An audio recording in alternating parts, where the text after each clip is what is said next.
Mukhang nakahanap ng bagong love team, ang mga netizen. Bigatin nga ang comeback ng kapamilya heartthrob at lead star ng I Am Not Big Bird na si Enrique Hill sa Asap Natin To kahapon. Imagine, dahil lang sa pagbabalik ni Enrique sa Asap ay nakabuo ng pag-asa ang mga fan, na magkaroon ng bagong kapartner si Enrique.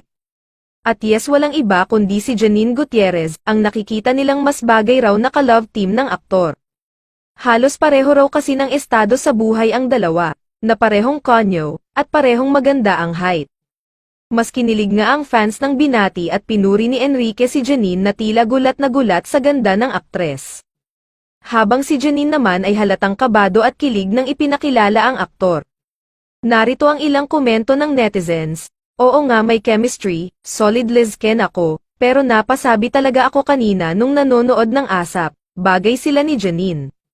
Bagay din sila kahit isang movie or teleserye, please ABS-CBN, malakas ang chemistry, bagay sila at parehong magaling na artista.